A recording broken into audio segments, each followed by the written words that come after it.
اعوذ باللہ السمیع العلیم من الشیطان اللعین الرجیم بسم اللہ الرحمن الرحیم الحمد للہ رب العالمین وصلی اللہ علی محمد وآلہ الطیبین الطاہرین المعصومین سیما علی بقیت اللہ فی العالمین واللعنۃ اللہ علی اعدائہم اجمعین اما بعد فقد قال امیر المؤمنین علی بن ابی طالب سید الوصیین فزت ورب الکعبہ۔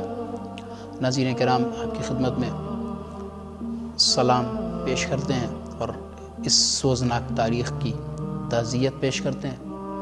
واقعاً ایک امت مسلمہ کے لیے، ساری کائنات کے لیے، اور صرف امت مسلمہ ہی نہیں بلکہ انسانیت کے لیے ایک بہت ہی کربناک ایام آنے والے ہیں۔ یہ تاریخیں جو امیر المومنین کی ذات سے منسوب ہیں، آپ دیکھیں کہ واقعاً امیر المومنین نے کس طرح کی زندگی گزاری۔ جیسا کہ ہمارا عنوان ہے مولا کائنات کی حیات، لائف آف امام علی علیہ السلام، پوری زندگی تو نہیں سمیٹا جا سکتا اور نہ ہی اتنی تاب ہے کسی قلم میں، نہ ہی کسی زبان میں جو بیان کر سکے، مگر ایک خلاصے کے طور پر، ایک سمری کے طور پر مولا کائنات کی زندگی آپ کی خدمت میں چند جملوں کے ذریعے پہنچانا چاہتے ہیں۔ اور آپ دیکھیے کہ مولا کائنات نے اپنی زندگی میں جو ان کی 30 عام الفیل 13ویں رجب خانہ کعبہ میں ولادت ہوئی، تب سے لے کے 40ویں ہجری 21 ماہ مبارک رمضان کی صبح جب آپ نے دار فانی کی طرف کوچ کیا، تو دار فانی کو چھوڑا آپ نے یہاں سے، تو یہ جو 63 سالہ حیات مولا کائنات کی زندگی جو رہی ہے، یہ کیا 63 سالہ زندگی ایک عام زندگی تھی جیسے ہم اور آپ جیتے ہیں، عام انسان جیتا ہے، کوئی بڑا آدمی جیتا ہے، کوئی پیسے والا، کوئی غریب جیتا ہے، یا ایک الگ زندگی تھی کہ جو ہمارے لیے واقعی نمونہ عمل بن سکتی ہے؟ جب آپ تاریخ کا مطالعہ کریں اور دیکھیں گے تو آپ کو احساس ہوگا کہ واقعی امیر المومنین کی زندگی ایک ایسی زندگی ہے کہ اگر اس کو واقعی انسان اپنی ذہن میں بسا لے، اپنی فکر میں لے آئے، تو اسے کبھی بھی زندگی گزارنے میں دشواریاں نہیں ہوں گی، چاہے وہ امیر سے امیر آدمی ہو یا فقیر سے فقیر، محتاج سے محتاج، ضعیف سے ضعیف انسان ہو۔ دونوں کے لیے مولا کائنات کی زندگی ایک بہترین نمونہ عمل ہے، اور آپ کی زندگی میں ہر طرح کے پہلو پائے جاتے ہیں۔ آپ یہ نہیں کہہ سکتے کسی بھی اعتبار سے کہ مولا کائنات صرف امیروں کے امام تھے، آپ یہ بھی نہیں کہہ سکتے کہ مولا کائنات صرف غریبوں کے امام تھے، بلکہ مولا کائنات کی زندگی ایک عادلانہ زندگی تھی کہ جس نے ہر طرح کے پہلو کو زندگی کے پیش کیا ہے۔ آئیے دیکھتے ہیں مولا کائنات کی زندگی، اور کمال یہ ہے کہ جو ٹائم پیریڈ مولا کائنات نے دیکھا ہے وہ کسی صحابی نے نہیں دیکھا، وہ محنت کسی صحابی نے نہیں کی۔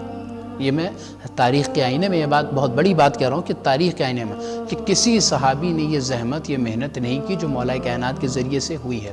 کیسے؟ جیسے مولا کائنات نے وہ دور دیکھا ہے کہ جو دور کسی صحابی نے نہیں دیکھا۔ مثلا مولا کائنات کی ولادت 30 عام الفیل، پیغمبر اکرم کی ولادت پہلی عام الفیل کو ہو چکی ہے، اور اعلان نبوت ہونے والا ہے 40ویں سال میں، یعنی مولا کائنات کی ولادت کے 10 سال بعد۔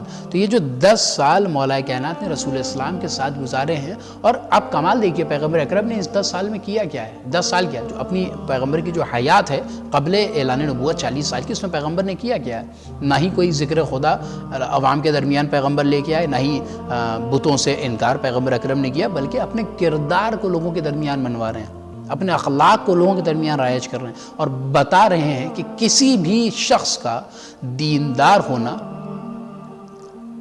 اسی وقت ثابت ہوگا جب وہ ایک اچھا انسان ہو۔ اگر کوئی دیندار ہے لیکن اس کے اندر انسانیت نہیں پائی جاتی تو اصل معنی میں، حقیقت میں، ایکچول میں وہ دیندار ہی نہیں ہے۔ کیوں؟ دینداری کا تصور انسانیت سے ہٹ کر نہیں ہے۔ انسانیت اور دینداری، اسلام اور دین، انسانیت اور اسلام، یہ دو بالکل ایک چیز ہیں۔ کیوں؟ دین اسلام دین فطرت ہے، پیغمبر اکرم وہی چیزیں لے کر آئے ہیں جن چیزوں کا تقاضا ہماری فطرت کرتی ہے۔ تو مولا کائنات نے اس اسٹرگل پیریڈ میں جو پیغمبر اکرم کا 10 سال کا تھا، کفار کے درمیان کہ جس دور میں پیغمبر اکرم کا لوگ احترام کرتے تھے، لوگ آپ کی باتوں پر یقین کرتے تھے، لوگ بھروسہ کرتے تھے. وقت نہیں ہے ورنہ میں عرض کرتا آپ کی خدمت میں کہ پیغمبر نے کیسے کیسے اپنے اخلاق کا لوہا منوایا لوگوں سے، اور کفار و مشرکین کے درمیان کیسی قدر و قیمت تھی پیغمبر اکرم کی. تو اب آپ سوچئے وہ اسٹرگل پیریڈ کہ جب اچھا ایسا بھی نہیں کہ اس دور میں پیغمبر عبادت خدا سے غافل ہو، نہیں، نبی خدا ہیں، عبادت کرتے آ رہے ہیں. اور خود روایات میں ہے، مولا کائنات کی روایت ہے، دیگر ائمہ کی روایتیں موجود ہیں کہ کبھی بھی بنی ہاشم نے بت پرستی نہیں کی، خدا کے علاوہ کسی کو نہیں مانا، کبھی بھی مشرکانہ عمل، مشرکانہ روش نہیں انجام دی. یہ خصائص معصومین، خصائص بنی ہاشم میں سے رہا ہے، چاہے وہ جناب عبد المطلب ہوں، چاہے وہ جناب عبداللہ پیغمبر کے والد ہوں، چاہے وہ جناب ابو طالب امیر المومنین کے والد ہوں، یا جناب ہاشم کے علاوہ آپ اوپر چلے جائیں، جناب عدنان تک چلے جائیے، کعب، لوئے، ان لوگوں کو لیتے ہوئے، تو آپ دیکھیں گے کہ کسی نے بھی جناب ابراہیم تک یہ سلسلے نسب گیا ہے، کسی نے بھی شرک نہیں کیا. یہ خصوصیت ہے نسب پیغمبر کی، نسب مولا کائنات کی، ان لوگوں نے کبھی بھی شرک انجام نہیں دیا. تو جب آپ دیکھیے کہ یہ اعلان نبوت سے پہلے بھی ایسا نہیں کہ پیغمبر عبادت پروردگار نہیں کرتے تھے عبادت پروردگار، کھل کر نہیں کرتے تھے. کیوں؟ کیونکہ ابھی حکم خدا نہیں تھا کہ آپ کو کھل کر اپنے عقیدوں کا، اپنے بیانات کا اظہار کرنا ہے. یہ پیغمبر کا بھی کو آرڈر پروردگار کی طرف سے نہیں تھا. تو مولا کائنات نے جو 10 سال گزارے ہیں، یہ آغوش پیغمبر میں، یہ تربیت پیغمبر تھی کہ ساتھ ساتھ رہتے تھے ہمیشہ سے، بچپنے سے لے کے. آنکھ بھی کھولی تو آغوش پیغمبر میں، اس کے بعد پرورش بھی پائی تو آغوش پیغمبر میں. تو یہ سارے کمالات جو مولا کائنات کی زندگی میں ہمیں نظر آ رہے ہیں، جو 63 سالہ زندگی کے ان کی خلاصہ ہیں، یہ سارے کمالات تربیت پیغمبر کا نتیجہ تھے. پیغمبر نے تربیت کی تھی مولا کائنات کی. آپ دیکھیں کہ اگر پیغمبر، روایتیں موجود ہیں، میں اس وقت عرض نہیں کرنا چاہتا کہ ایک واقعہ، بڑا تفصیلی واقعہ ہے جناب ابو طالب کے حوالے سے کے باب میں ملتا ہے کہ ایک دفعہ جب پیغمبر خدا غائب ہو گئے اور نہیں نظر آ رہے تھے تو جناب ابو طالب نے پریشان ہو گئے. جناب ابو طالب نے پورے سارے بنی ہاشم کو جمع کیا، سب سے کہا کہ جاؤ ڈھونڈو، اور اگر کسی کافر یا مشرک کے پاس پاؤ تو اس کو قتل کر دو. اس طرح کے بہت سارے واقعات موجود ہیں تاریخ میں. تو جب پایا گیا تو دیکھا کہ پیغمبر ایک پہاڑی کے دامن میں، ایک وادی میں پیغمبر اکرم عبادت کر رہے ہیں، نماز پڑھ رہے ہیں، اور اس پیغمبر اکرم کے پیچھے، جسٹ پیچھے مولا کائنات بھی عبادت خدا میں مشغول ہیں. اب آپ سوچئے کہ یہ ابھی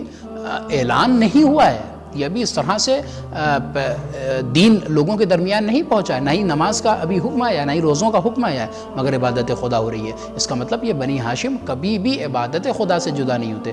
مولا کائنات اس اسٹرگل ٹائم میں پیغمبر کے ساتھ تھے کہ جس وقت میں کوئی صحابی نہیں تھا. اب آپ سوچئے اعلان رسالت سے پہلے، اعلان نبوت سے پہلے کون صحابی تھا پیغمبر کے ساتھ؟ کوئی نہیں تھا. سب اعلان نبوت کے بعد آئے ہیں. جب لوگوں کو پتہ ہی نہیں ہوگا کہ یہ نبی خدا ہیں، یہ انہوں نے اعلان کیا ہے، تو لوگ کیوں مسلمان ہوں گے؟ پیغمبر نے 40 سال کے بعد اعلان کیا. تو یہ جو 10 سال مولا کائنات کا ہے، یہ اس دور کا ہے کہ جب لوگ نہیں پیغمبر کے ساتھ تھے. اس دور بھی علی پیغمبر کے ساتھ تھے اور اتنا ساتھ نبھایا. اب آپ دیکھیے کہ تربیت کا نتیجہ یہ تھا کہ ابھی سن کتنا ہے، 13 برس کا سن ہے مولا کائنات کا. اور آپ جب واقعہ ذوالعشیرہ کو دیکھیں اور جب آیت قرآن مجید کی نازل ہوئی، بسم اللہ الرحمن الرحیم، وَأَنذِرْ عَشِيرَتَكَ الْأَقْرَبِينَ، اپنے خانوادے کو دعوت دو. پیغمبر نے بنی ہاشم میں سب کو دعوت دی، اپنے خاندان والوں کو دعوت دی. اور بعض روایتیں خود برادران اہل سنت یہاں بھی ہیں کہ تقریباً 40 افراد اس دعوت میں شریک تھے، جس میں ابو لہب وغیرہ تھے. اور پیغمبر نے وہاں پر اپنا مقصد بیان کیا. تو وہاں پر کون تھا کہ جو پیغمبر اکرم کی دعوت پر لبیک کہتا سوائے مولا کائنات کے؟ اور یہی وجہ ہے کہ اس عمر میں 13-14 سال کی عمر مولا کائنات نے خود اقرار کیا کہ اس مجمع میں مجھ سے چھوٹا کوئی نہیں تھا. اس مجمع میں رسول اسلام نے جب پیغمبر اکرم کے دعوے پر مولا کائنات نے لبیک کہا تو اس کے بعد مولا کائنات کو پیغمبر نے کیا کہا کہ یہ میرا بھائی، یہ میرا وصی، یہ میرا وزیر، یہ میرا خلیفہ جانشین ہے. اسمعوا له واطیعوا له، اس کی باتیں سنو اور اس کی اطاعت کرو. یہ حکم پیغمبر تھا عوام سے. تو اب آپ سوچئے کہ 13 سال کی عمر میں مولا کائنات کو اتنا بڑا عہدہ پیغمبر اکرم کی طرف سے مل گیا. تو یہ کوئی عام بات تو نہیں تھی کہ پیغمبر اکرم کی طرف سے اتنا بڑا عہدہ مل جائے. یہ زندگانی علی کی ابتدا ہے. ابھی 13-14 سال کی عمر ہے اور اتنا بڑا عہدہ پا چکے ہیں. اب اس کے بعد آپ یہاں سے سفر آگے بڑھائیں تو پھر ہجرت کے موقع پہ دیکھیے مولا کائنات سے بڑھ کر کون صحابی تھا جو مولا کائنات سے بڑھ کر رسول اللہ کے کام آیا ہو. مولا کائنات بستر پیغمبر، یا جسے کہہ دیا جائے کہ بستر مرگ تھا. موت کا بستر تھا اس رات، پیغمبر اکرم کی جان بچانے کے لیے علی اطمینان کے ساتھ سو گئے، اور آپ کا جملہ بھی کہ جیسی نیند مجھے اس شب آئی کسی شب نہیں آئی۔ تو اب آپ دیکھیے یہ مولا کائنات کا عمل تھا پیغمبر اکرم کی حفاظت کے لیے، دین کی حفاظت کے لیے۔ آپ دیکھیے ابتدا ہوئی خانہ کعبہ میں، یعنی دین سے آغاز ہو رہا ہے مولا کائنات کی زندگی کا، اور سفر جو دین کا چل رہا ہے وہ دین ہی کے ساتھ ساتھ چل رہا ہے، پیغمبر کے ساتھ ساتھ چل رہا ہے۔ ہجرت کے موقع پہ پیغمبر کی حفاظت، وہاں سے جب پیغمبر اکرم مدینہ کی طرف پہنچ گئے اور قباء کے علاقے میں جا کر پیغمبر رک گئے، تو وہاں پر حرم رسول اللہ کو، رسول اللہ کے گھر کی خواتین کو لے کر مولا کائنات خود آئے ہیں مدینہ۔ کون لا پاتا؟ کافرین مشرکین نے گھیر رکھا تھا۔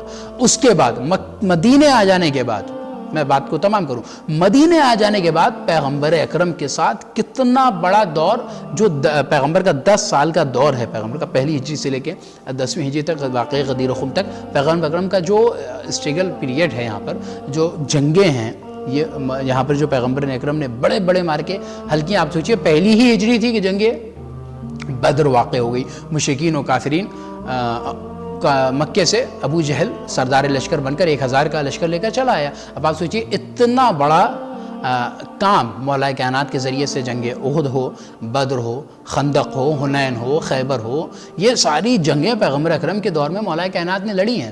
تو یہ کتنا بڑا قدم تھا مولا کائنات کا جو پیغمبر کے ساتھ۔ اب آپ دیکھیے ابتدا خانہ کعبہ سے ہوئی، دین کے ساتھ، نشو و نما پیغمبر کے ساتھ ہوتے رہے، پرورش پیغمبر کی پاتے رہے دین کے ساتھ، ذوالعشیرہ میں پیغمبر کے جانشین قرار پائے، دین کے ساتھ ہیں، شب ہجرت پیغمبر کے بستر پر سو گئے، دین کے ساتھ ہیں، مدینے آئے اور اس کے بعد اللہ کی راہ میں جنگ کی، جہاد کیا، اور اپنی جان کی پرواہ تک نہیں کی پیغمبر کی حفاظت میں، دین کی حفاظت میں، دین کے ساتھ۔ یعنی علی کی زندگی کا ایک لمحہ دین خدا کے ساتھ تھا، اسلام کی حفاظت کے لیے تھا، پیغمبر کی حفاظت کے لیے تھا۔ اور یہی وجہ ہے کہ جب 11ویں ہجری میں پیغمبر اکرم کی وفات ہو جاتی ہے، شہادت ہو جاتی ہے، تو پیغمبر کے وفات کے بعد بھی حق رکھتے ہوئے اتنا بڑا واقعہ غدیر خم، جو مسلمانوں کی معتبر سے معتبر کتابوں میں مرقوم ہے، اور کوئی بھی اس سے انکار نہیں کر سکتا کہ خود پیغمبر اکرم نے حضرت کو اپنا جانشین قرار دیا تھا جانے سے پہلے، اور روایتیں بھری پڑی ہیں غدیر خم کے حوالے سے خود اہل تسنن کیا، مگر اس کے باوجود بھی پیغمبر کے بعد حکومت کا مطالبہ نہ کر کے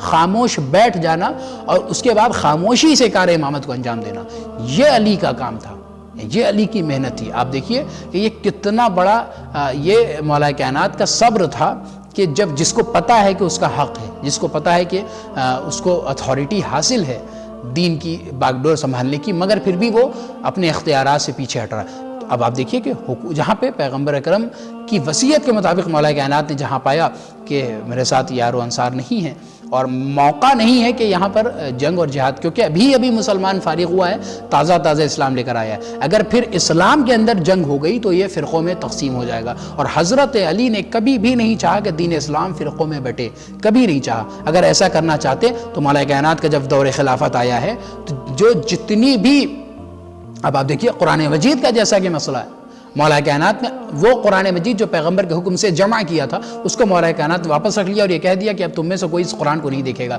اگر مولا کائنات اختلاف کرنا چاہتے، فرقہ واریت چاہتے، اور لوگوں کو چاہتے کہ وہ میرے فالوورز بن جائیں اور سب کو بھول جائیں، تو مولا کائنات اس قرآن کو جو عثمانی دور میں رائج کیا گیا تھا ناسخ کرتے، معزول کرتے، اور اپنا وہ قرآن رائج کرتے جو حضرت نے خود لکھا تھا، تفسیر و تنزیل و شان نزول کے ساتھ۔ مگر مولا کائنات نے ایسا نہیں کیا، کیوں؟ دین کی بقا کی خاطر۔ زندگی علی کی شروع ہوئی دین کی بقا کی خاطر، اور یہی ہے وجہ ہے کہ مولا کائنات کی زندگیاں گزرتی نہیں، لمحہ بلمحہ حضرت نے گزارا۔ اتنے سختی کے دور دیکھیے، 24 سال 25 سال خاموشی کا دور رہا ہے، کوئی خلافت نہیں، کوئی حکومت، لیکن اس دور میں بھی کار امامت کو انجام دیتے رہے، ہدایت کے فراز کو انجام دیتے رہے۔ یہ خصوصیت حضرت امیر تھی، اور یہی وجہ ہے کہ اتنی کامیابیوں کے بعد جب مولا کائنات خلافت مل گئی آپ کو، اور آپ کے قدموں میں لوگ خلیفہ خلافت کے تاج کو رکھ کر گئے، اور حضرت کو قبول کرنا پڑا جان بوجھ کر، تو باغ ڈور حکومت سنبھالتے ہوئے اس کے بعد ہم اس کو ذکر کریں گے کہ جو دنیا کو مولا کائنات کی ضرورت ہے تو کیوں ہے؟ تو مولا کائنات نے ساری زندگی حفاظت دین میں، حفاظت اسلام میں صرف کر دی۔ یہی وجہ ہے کہ جو بندہ اتنی مصیبتوں، اتنی پریشانیوں کے باوجود، اتنی سختیوں کے باوجود بھی دین کی حفاظت میں کوتاہی نہ کرے اور دین پر ثابت قدم رہے اور دین کی حفاظت کرتا رہے، اسی کو حق ہے کہ وقت ضربت بھی، وقت شہادت بھی اس کی زبان پر جملہ نکلے کہ فزت ورب الکعبہ، کعبے کے رب کی قسم میں کامیاب ہو گیا۔